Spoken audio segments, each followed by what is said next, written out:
I've heard it said before that in a hard time someone said, cheer up, things could get worse. And so I cheered up, and sure enough, they got worse.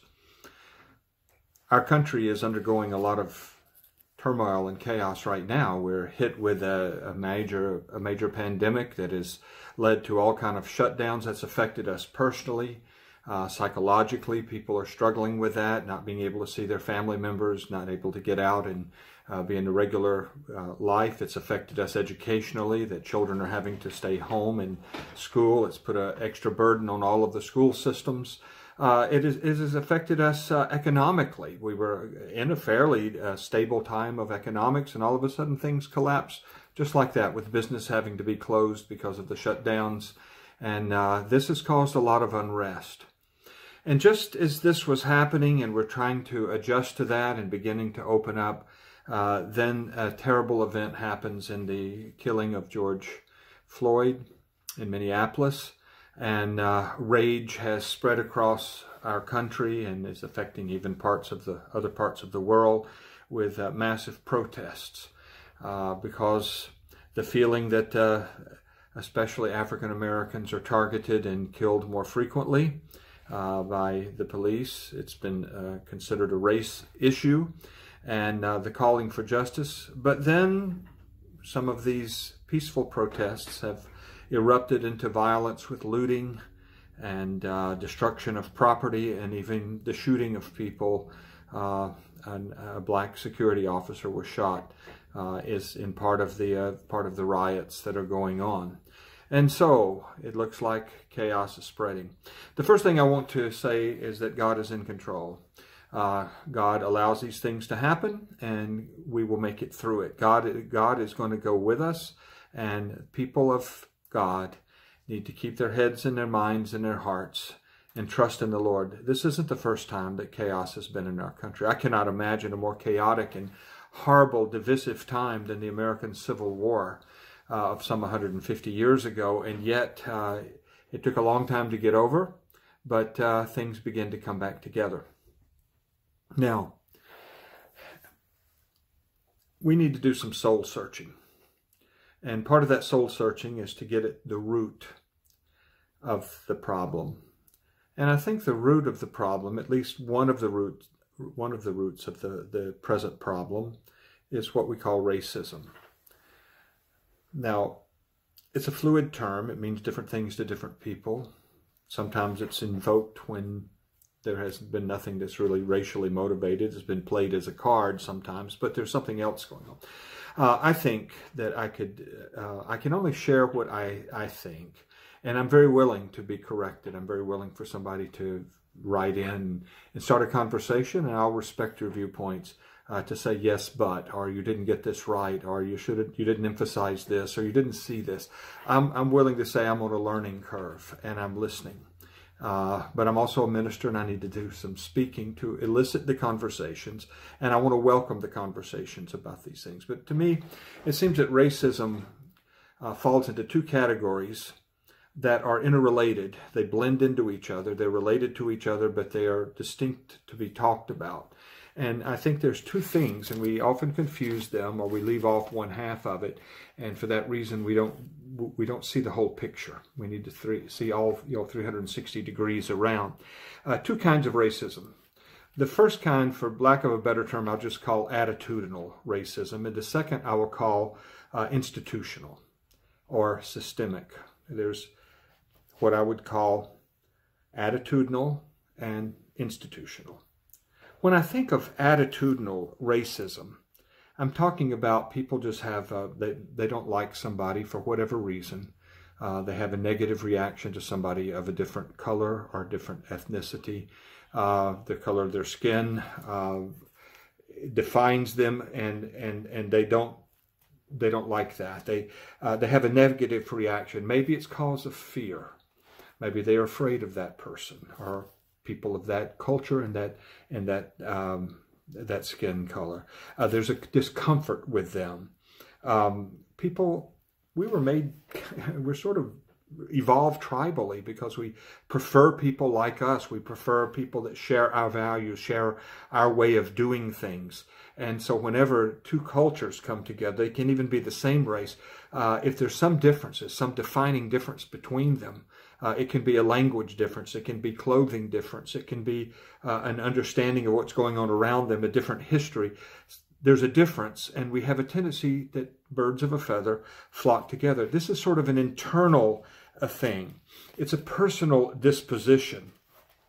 A lot of that has come through, in fact, I would say most of it has come through some kind of early childhood training. It usually is imbibed from the parents or the guardians of children, how they thought and talked about things. We learn what to loathe and hate, what to fear, and it happens very early in childhood, so it's almost this attitudinal racism is something that is we might not even be aware of. It might be something that's unconscious to us. It's transmitted very subtly through the jokes people tell, through conversations. Have you ever heard an adult, can you remember what your uncle and aunt were talking about, what your mom and dad said about somebody? Maybe when I was coming up, what someone had said about Martin Luther King Jr. When he was in the news, and maybe in their view he was a dangerous a communist or whatever they would say. You would hear that as a child, and you didn't have any critical facilities to say, no, I reject that. Those were things that happened. Conversations, facial expressions, rolling of the eyes, gestures. How do people refer to someone of another culture? I was brought up in the Deep South, and black people sometimes were called darkies. I didn't think about it as a child. Why would that happen? But why would people refer to somebody like that? Or if they call them Negroes or the N-word, those are things that make us uncomfortable now if we're trying to be more sensitive to it. But in those days, this was just done, and I accepted it as a child. So I would have to say that I was formed within a racist culture that had imputed to me certain attitudes that I was unaware of. It took training. It took years in the church. It took getting to know a black person, a person of color, finding out that they're not all that different than me, that we shared a lot in common. Those kind of things went on when I was a child. I went to a church that was all white. I don't know that very many black people would have been welcome there. Now, we had people come from Jamaica because it was a mission field, and so that seemed to be okay. But that was when I was a little child. Those were formative moments in my life. And so how do we deal with that attitudinal change? Now, a lot of people will say, well, I've dealt with it and I don't have any of that in me. There are people who would say, I'm colorblind, I don't see black and white. Well, that sort of misses some of the point. I think what they mean is, I want to treat people that are of a different color, a different ethnicity, the same. And I think that's a good idea. However, when we say that we're colorblind, we don't often recognize that there is a problem, there is a difference. There's a difference in culture and a difference in outlook, and people are treated differently. And that brings me to the second form of racism that we have to address. And that's what I call institutional or systemic racism. This kind is where there are social rules, social norms, laws even in place, deeply seated customs. Now, when I was a child, a black person could not come to our front door. If someone, we didn't have many black people in the neighborhood, but if someone wanted to come ask something from my parents, the accepted standard was to come to the back door. You say, that doesn't make any sense. That's true. My dad was a bus driver, and in my lifetime, black people were not allowed to sit in front of the bus. This is what sparked some of the bus boycott in Birmingham, because Rosa Parks refused to give up her seat. When she was tired, she was coming home, and the bus driver asked her to give up a seat for a white person. You think, that happened in my lifetime? I worked at a truck line when I was a teenager, And at the truck line, I saw it was a kind of a hangover, but it was from a previous decade, but it was a whites-only bathroom. These are social rules that were put into place, institutional and systemic, to remind people that there's kind of an apartheid. People should be apart from each other. They should not be alike. Have access to the bathrooms. Restaurants, you couldn't just go into any restaurant and take your black friend if you had one. If the schools were not integrated, you didn't have many people that you knew from the other side. That helped to reinforce these attitudes. The systemic racism or the institutional racism helped to reinforce attitudinal racism. The first black person that I really knew was when my high school integrated when I was in the 10th grade, or would say desegregated, and some black students were bussed in, and I got to know Willie. We played football and basketball together, and he was the first person that I really knew and talked to, and I thought, you know, he's like me. He was a good-natured guy. He didn't have a problem with being there. I don't know what he thought about it all. People didn't give him any problems that I know of, and we got along splendidly.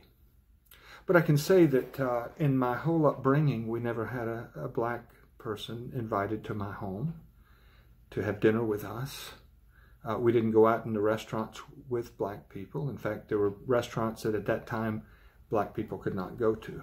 Everyone's aware that our culture, our country had Jim Crow laws and the idea that we'll try to keep the races separate but equal. That's institutional racism. And it operates in a very subtle form in that if you say schools need to be black schools or white schools, we don't educate together and that they'll be equal, but it's never quite equal. Why? A lot of reasons for that is because coming out of the particular history of black people in this country, slavery and the Reconstruction after that, then these Jim Crow laws that tried to keep the races apart, you would say, here is a community that's a poor community, so their tax base is less. This means their schools are not as well supported. You take the difference in a poor area where the income level is low, the people have a low income, and the tax base is low, and then they don't get the quality in their school systems, public schools. They don't get the quality in fire protection. They don't get the quality in police protection, in garbage and trash pickup. Businesses that are not flourishing there, you have to travel on maybe public transportation a much further distance just to get basic needs. Medical and help is just not there with the quality and intensity. And so it sets up an inherent problem. Institutional racism, where education is less and you're disadvantaged. So, in one sense, we're all in the same boat. I mean, we're all in the same storm together, but we're not all in the same boat. We're in this together, but we're not all in the same boat. And to acknowledge those differences, we've tried to correct that during the civil rights movement to open up fair housing for people, that you can't just channel people into a completely white or completely black neighborhood and think that justice is being done. These are institutional issues that affect us in the here and now.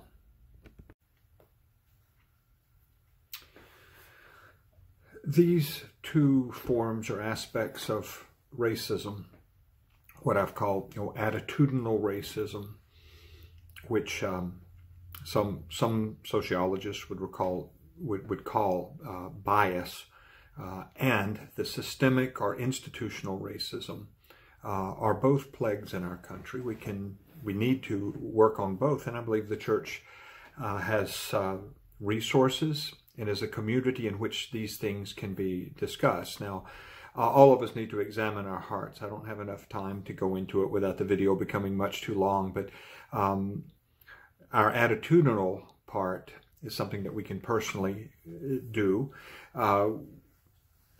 what does it mean to be in a community that is not defined by race, or not defined by ethnicity, not defined by even gender, as far as the privilege of one over the other? When Paul in Galatians 3:28 said, whoever has been baptized into Christ has put on Christ, where there is neither Jew nor Greek, there is neither slave nor free, there is neither male nor female, but we are all one in Christ. This should challenge us all for our biases, or our attitudinal racism, or our biases towards people of another race, of another ethnicity. How do we deal with that? There'll be more about that in the future. The systemic is something that takes a little bit of knowledge about how this thing works. I mean, what are the privileges that some people have that other people are excluded from, the social exclusion that they experience? So I'm hoping that in our church we'll be able to take up these topics, and I'm certainly hoping to provide through video and online learning at least how I'm dealing with it, and how we might be addressing these two aspects of racism helpfully, so that we can glorify God and exhibit the kind of justice and love for each other that the kingdom of God would have us do. God bless you.